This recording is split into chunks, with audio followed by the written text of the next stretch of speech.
Ladies and gentlemen, please join me in welcoming Team Fu.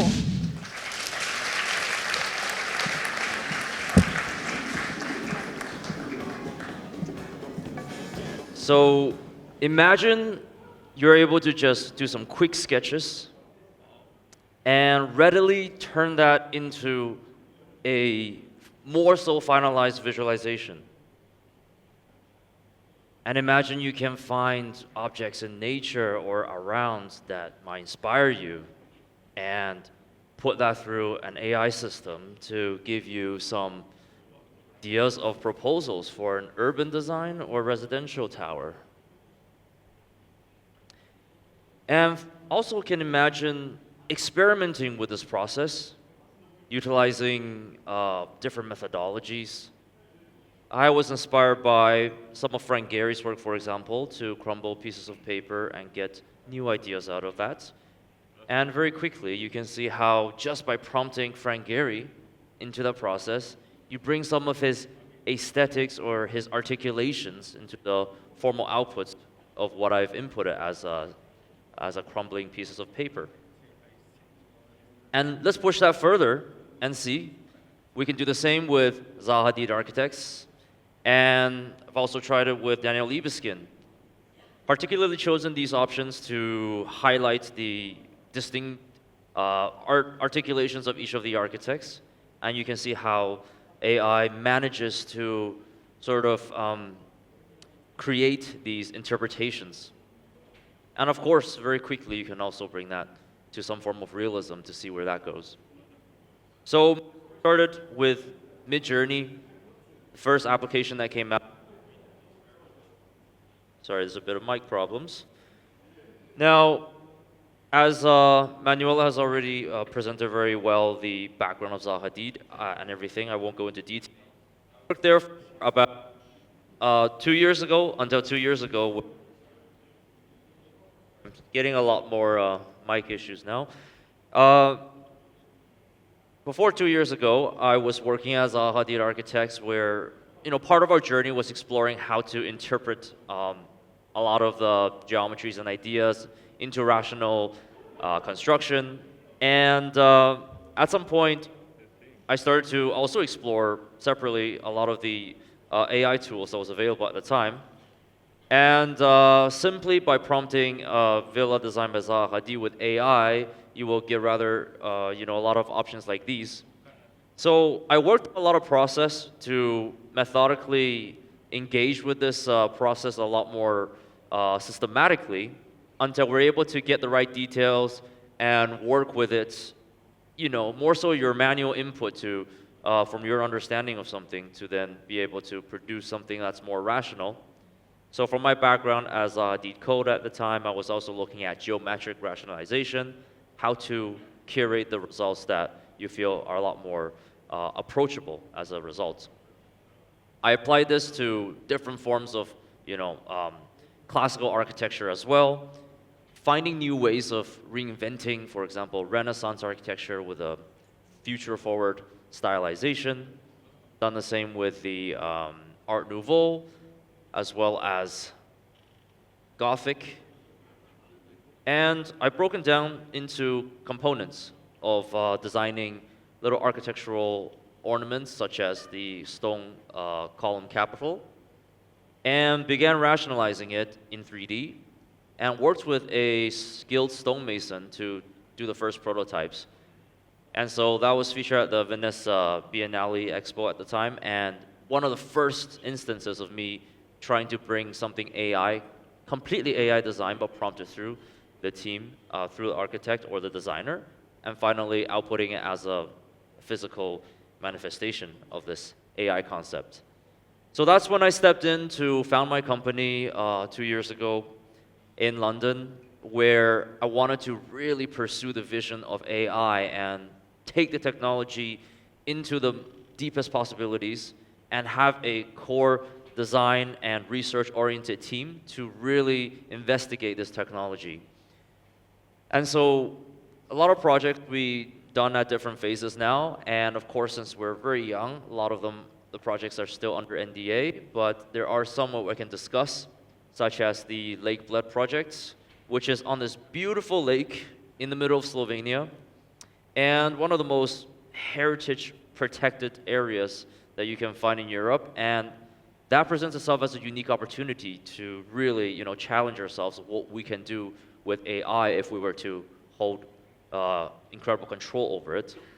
And on that site, there's a lot of little villas, and the client wanted something world-class as a hospitality project, but also vernacular and respectful of the local heritage.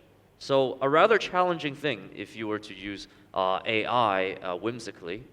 So through our process of developing this, our internal workflow with artificial intelligence, we formulated this process where it was a mix of different sort of machine intelligence with human intelligence. We have, of course, a huge set of heritage data set from the site where AI can obviously get trained on, the existing database of what's on the site. Beautiful, grade A listed heritage architecture. And once we incorporate those data set into our own process of prompting, prompt engineering, and curating the process, we're starting to push the results towards a certain direction, prompting then modern interpretations of those ideas. At some point through those process, we understood that, hey, there's an idea here where we can interpret one of the core principles of the typology of the region and find a modern interpretation of it. And that's some of the expressions that you see here, where we wanted to celebrate this particular veranda structure and create a wide open space. And then from that process, we wanted to create a astonishing interior space as an opportunity. So through hand sketching, we were able to then prompt materials into it and explore. And finally, through our team of architects and modeling, we get into the final results of providing that vision with accuracy. And so, of course, the rest of what architects do, we're not able to bypass it just yet. So through the architectural process, as well as some form of AI optimization, we managed to create the 3D models. I'm going to try to skip ahead a little faster here because we do have limited time. So with the accurate 3D model, we're able to actually, render our vision more effectively. And AI rendering is very rapid, but at the same time, we're able to maintain our vision. So our whole team, we only do in-house rendering visualization as well. And everything you see here is part of our design process and our rendering process, both interior and exterior. And as an end result, we have a set of beautiful villas that are not particularly, screaming for attention, if you will, because it's a very quaint site. And the bottom right building is a heritage building from one of the most important buildings on the site, so we cannot really outshine it in many ways. So we wanted to create something very luxury but calm and respectful of the environment. On the other side of the world, we are developing a project along the coast of Red Sea, where we had this project where the company is now introducing this new development idea along the coast of the Red Sea for the first time. And we started out by just exploring through sketching and how to, again, interpret that into design. Some of the sketches gone through several iterations, also through the AI.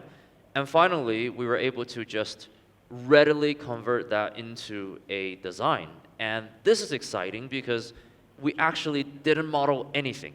This entire pre-concept and concept delivery was done so through our hand sketching process. And I think this is one of the very first time that we're able to do that. And as we do that, we're using AI to then provide alternate interpretations of different angles. So yes, we're able to establish accuracy, repetition, maintaining of the vision.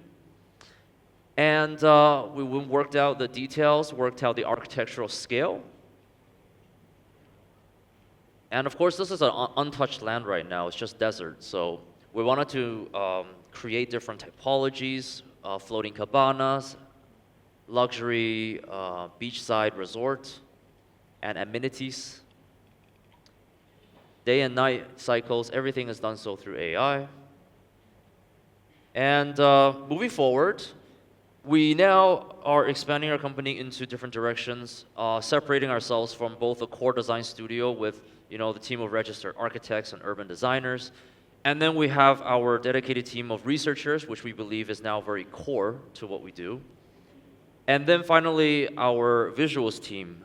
This is something this year that we found to be rather astonishing, how much we're able to accomplish as a practice, being able to in-house deliver visuals at a large scale and with a dedicated team. So this is a process that I think really helps out in this age of AI, where we can organize our practice more so in tune with what the AI is capable of. So with our labs team, we do a lot of research related to AI, and they're quite exciting. This was featured at the Autodesk University last year. We were working alongside with NVIDIA, who sponsored us and worked out this new idea of using AI to real-time filter and reprompt visuals that you see as a camera, for example. So you can prompt a new result for a facade and see it live. You can do a 3D model and then in real life and just prompt urban design out of it. This is still in development, and we're trying to really finesse this aspect of the project. Oh, and Microsoft as well as part of our collaborators. And then, of course, we wanted to get into the VR space. Being able to really, just feel the space as you design. You're no longer sketching by hand in a bound by 2D world. You are to spatially understand the space you design, and it's like modeling, but you're immersed in it. And of course, we have AI attached as a automated render accompanying your modeling process.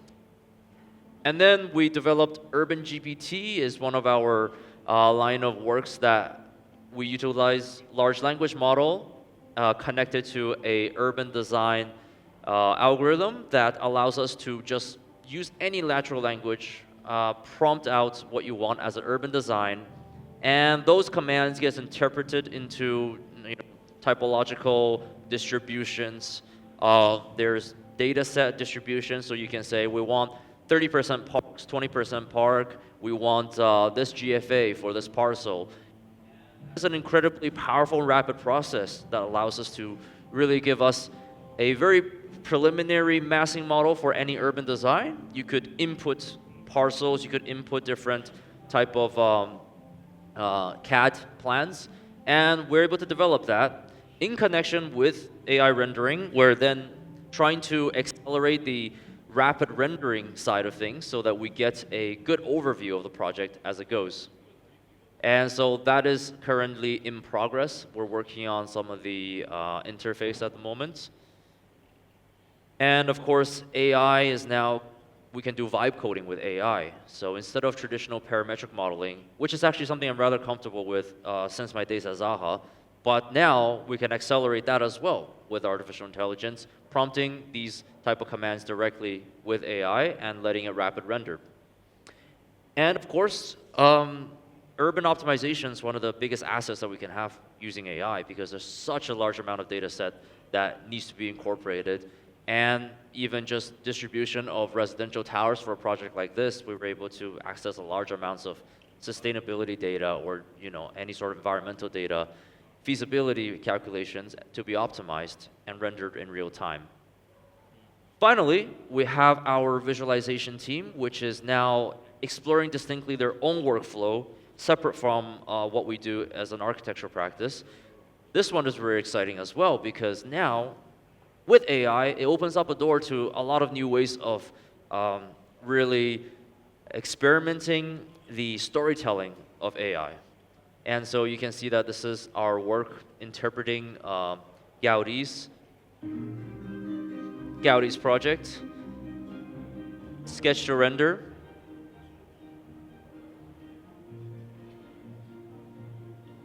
We've been fortunate enough to also be approached by the Gaudi Foundation and to work with the next year exhibition with them.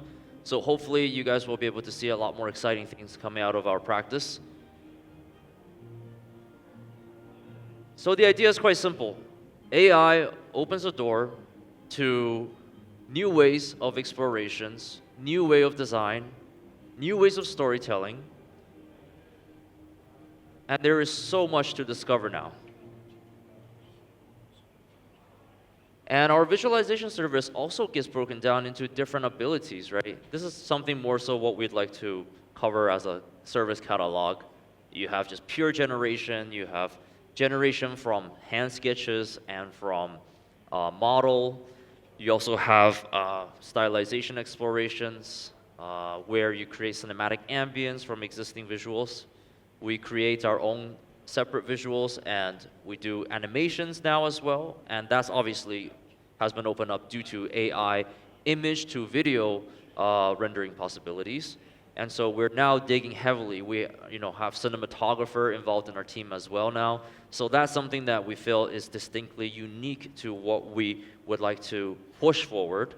And that's an exciting process, because now we can really just tell the story from the architect's point of view at the ground zero and not have so much back and forth with different consultants. And so, for example, one of our more recent work with pure AI video rendering. This is a collaboration with ARC, the Spanish architecture firm.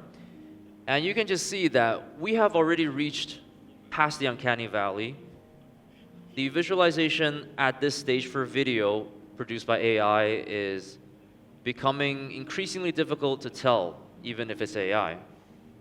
And what we focus on instead is details, focusing on moments, focusing on the storytelling and the experience of the space through a motion picture format.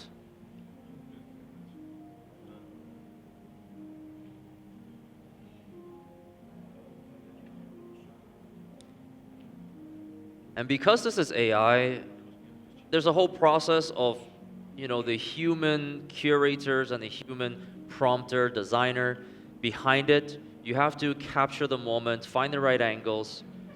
I compare it to photography in a way, where when the camera was invented at the time, opened a door to a lot of things. Everybody had access to it, and everybody can take a photo. It's not difficult to take a photo, neither it is prompting an image. But the art, the human artistry that goes into, or that could go into something like photography, you have to think that as a possibility for any AI tools as well. Just because it is easy to prompt something doesn't mean there's no art involved. Now, the moment you start placing your human artistry as an input into all of these AI processes, you will accomplish great things, because it is no longer the tool that is doing the talking and the driving. It is still the human. It is still the architect and the designer. So I think that's one of the things I do really want to emphasize on, because we are approaching an incredibly and increasingly automated society. And with that in mind, what we really have to do is think about what is the human values that we hold, where are we going as a human race, getting past the age of AI and age of automation and machine intelligence. So today is one of the many days that is continually improving, starting a new frontier of what's possible with AI, not just in architecture, but in all of technologies, all of fields as a whole. And with that, I end my presentation. Thank you.